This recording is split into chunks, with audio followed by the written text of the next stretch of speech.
నుంచి రాజ్యసభకు వెళ్లేందుకు టీడీపీలో పోటీ పెరుగుతోంది. నిన్న పలువురు ఆశావాహులు టీడీపీ అధినేత ముఖ్యమంత్రి చంద్రబాబును కలిశారు.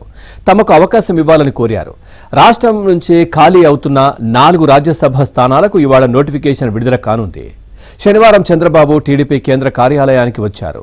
ఆయనను కలిసిన వారిలో రెడ్డప్పగారి శ్రీనివాసరెడ్డి, కంభంపాటి రామ్మోహన్ రావు, వర్ల రామయ్య ఉన్నారు. ఉమ్మడి కడప జిల్లా నుంచి వైసీపీ తరపున 3 రెడ్లు ఎంపీలుగా ఉన్నారని, 2 దశాబ్దాలుగా టీడీపీ నుంచి రెడ్డి సామాజిక వర్గానికి రాజ్యసభ ప్రాతినిధ్యం లేదని, ఈసారి తనకు అవకాశం ఇవ్వాలని శ్రీనివాసరెడ్డి సీఎంను కోరారు.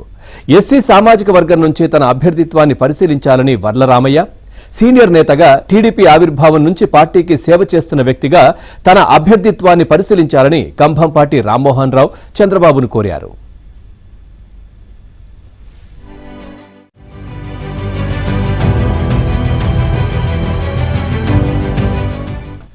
ఏపీ నుంచి పెద్దల సభకు వెళ్లే 4 ఎవరనే అంశంపై 2-3 రోజుల్లో స్పష్టత రానుంది.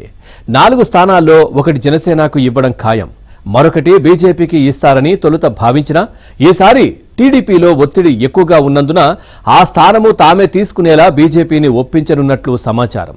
వెరసి టీడీపీ నుంచి 3కి రాజ్యసభ ఛాన్స్ దక్కనుంది. తనకు తిరిగి అవకాశం ఇవ్వాలని సానా సతీష్ గట్టిగా కోరుతున్నారు. లోక్సభ ఛాన్స్ మిస్ అయినా తనను రాజ్యసభకైనా పంపాలని భాష్యం రామకృష్ణ అడుగుతున్నారు. ఇక సామాజిక సమీకరణాలను చూసుకోవాల్సి ఉంది. మరోవైపు Bharat Biotech joint managing director, TTD board సభ్యురాలు సుచిత్ర ఎల్లా పేరు బాగా ప్రచారంలోకి వచ్చింది. అయితే ఇప్పుడున్న పరిస్థితుల్లో టీడీపీతో నేరుగా సంబంధం లేని వారికి రాజ్యసభ అవకాశం ఇచ్చి ప్రయోగాలు చేయలేమని అధిష్టానం భావిస్తున్నట్లు సమాచారం. పార్టీ కోసం పనిచేసిన, త్యాగం చేసిన వారికే అవకాశం ఇస్తే మనలో ఒకరికి పదవి ఇచ్చారనే భావన అందరిలో కలుగుతుందని యోచిస్తున్నట్లు తెలుస్తోంది.